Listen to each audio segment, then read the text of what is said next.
My name is Ian Walsh with Hard Money Bankers, joined today for a special interview with Gary Jonas from How Properties. Thanks for joining us. I appreciate it. And as everybody knows, the always entertaining George Beatty from PA Off Market. So, Gary, we invited you down because we're actually hosting the Market Makers event, right? And there's a panel of people that we've kind of put together that are like some of the biggest movers of real estate in the city. And the reason we're doing the Market Maker event is because we really wanted to bring a bunch of guys, well, 4 guys into a room that had an unbelievable amount of experience to eventually kind of tell us, hey, where's the market headed? What do you guys think of your industry? Because we find it really important that the average investor who maybe does 1, 5, 10 deals a year, nothing wrong with that, but they don't have the scope or vision of doing thousands of transactions or being through what you've gone through. So the insight for myself and George, honestly, was kind of like a personal, hey, let's meet with these guys and see if they want to be in a room and talk to us kind of thing. And reached out to you guys, and everybody was very generous with their time. So we appreciate having you here today, and I want to ask some questions. A lot of people, know How Properties. They know your name, they know who you are in this industry, but they don't maybe have heard you on an interview or know anything about the details of like what you guys do. So some background for anybody watching this. You have been in the mortgage industry is where you originated your real estate world, right? Correct. You were in that from, was it 97 to 2007 or? Yeah, we started our own mortgage company in 98. 98, okay. I've been in the mortgage business since 92. Okay. So you've been around that, and then, you got all the way through the historical 2008 crash. I mean, I'm sure that was its own trying thing. We'll dive into that a little bit. And then now you own and run How Properties, and you guys have 6 companies to date. Is that operating around it? And then I met with John Pack, your does your development and so forth. Very sharp guy, and he kind of gave me a very good insight into you guys. You guys are people like to say they're a one-stop shop, but they only have maybe 20 or 30 properties. You guys have hundreds and hundreds of properties, and you have construction crews. Everything is run in-house because you can feed off itself, right? Is that more or less what? Yeah, I mean, look, I don't think it happened on purpose. I don't think we sat down day one and said, hey, we want to provide all these services, so if somebody comes in, they can get everything in one place. I think what happens, and generally happens with most people, is they get frustrated with certain things in the process and go, all right, well, this is inefficient. If I could do it better, it would be good. And that leads into construction, it leads into property management. Part of the industries that, when you're playing on the smaller level, when you get to institutional level, those things are pretty well-oiled machines.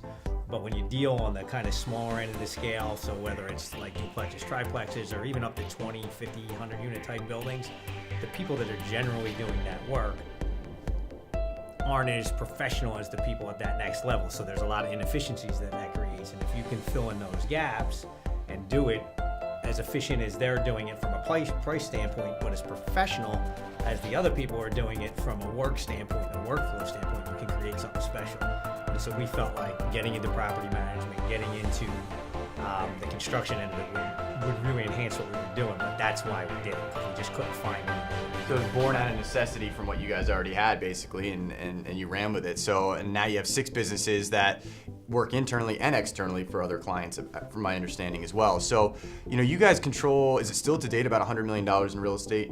Probably more at this point, right? Yeah, we're probably 160 million. About $160 million. So going towards 200 million, yeah. That's a lot of money. But let's back up to before you had to cut your teeth in the mortgage world. So explain when you built that business, how that went from 92 and then obviously the 2008, you guys had to feel that in some way, right? Like everybody did. So how did that go? And like, how did that cycle transpire that you saw some stuff in the 90s and you saw the .com boom in the 2000s, and then you saw people giving mortgages to dogs in 2008, right? So you're like, you saw it all during that time. And sure. Explain how that went, or what your take on that was. And you guys are huge. Well, so I think in the mortgage industry, what we learned is that everybody's trying to be innovative and create things, and when the markets are really good, people are aggressive. So in the early 90s, you probably don't remember this, but there were loans where people would lend you 125% of the value of your house, right? So they said, hey, these houses are going up so much in value, we'll give you a second mortgage, 125% of the value of your house. That's crazy. And that whole thing went and blew up, and kind of we watched that whole cycle happen. Then we went through the 2008 cycle, and when that happened, we were what we decided is we tried to build a national level mortgage company and compete on price. And that was a losing proposition for us. We probably had 100 people in the mortgage company, and we were trying to compete with Lending Tree and all those people strictly on price. And we realized that that's not the place we wanted to be in business.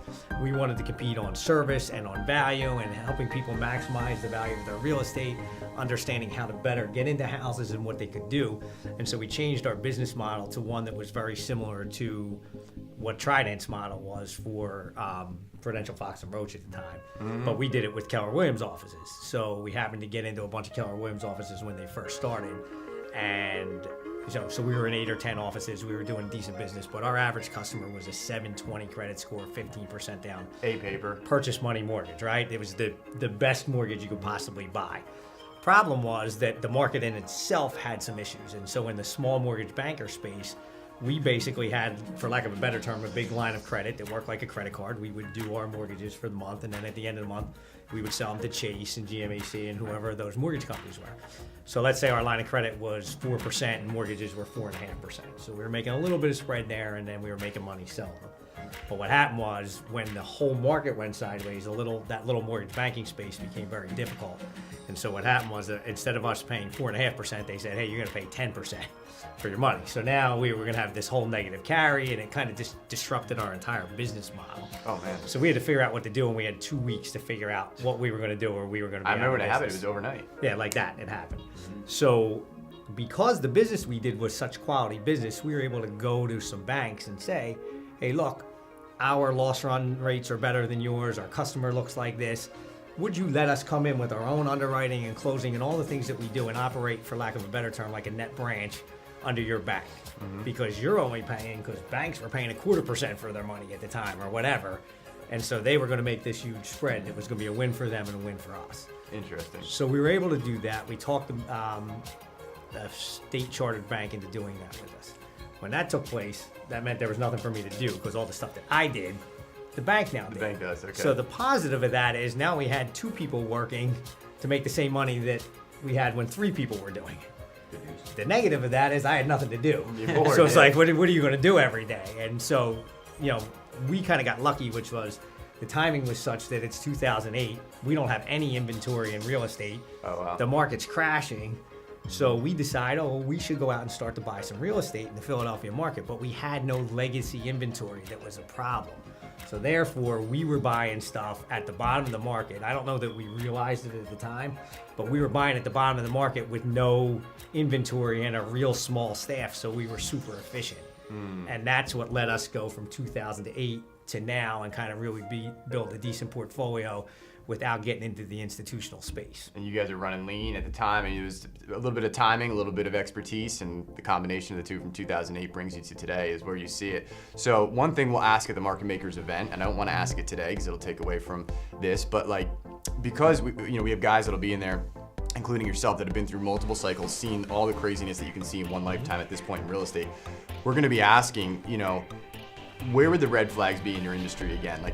And I guess don't answer it now, but you guys probably are aware that it's safe to say we're probably 12 years in a 10-year cycle at this point.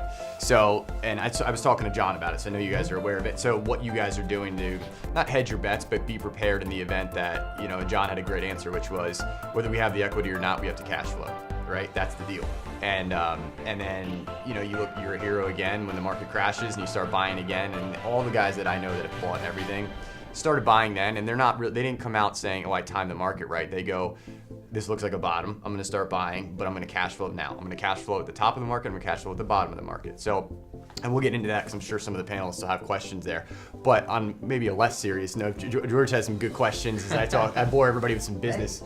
So if you want to learn from a guy that has been through 2 market cycles, has built a business from the ground up, and has absolutely killed it in the real estate market and sees things coming, you better be at the Market Makers event on February 28th. We'll be giving away all of Gary Jonas's secrets. Oh, yeah. Right? Good plug, right? There you go. Yeah, right off the top of my head too. So I have 2 questions. One is near and dear to my heart currently, which is how do you make the decision to start pulling other services in-house? And how do you, and branching off of that, how do you make sure you actually know about it? So for instance, We do 10, 15 transactions. It's getting to the point where we have trouble finding a reliable long-term title company. We're using a few that are great, but I'd love to bring that in-house somehow. So when do you make the decision to pull something, an auxiliary service, so to speak, in-house, and how do you make sure that it's done the right way? So two things, and I think it's pretty simple, which is one, you're frustrated by it. So title, you're frustrated by it, right? Well, I guess it's three things. One, you're frustrated by the industry that you're looking at. Right. Right. You're going, Yes. I think I could do that better and more efficient.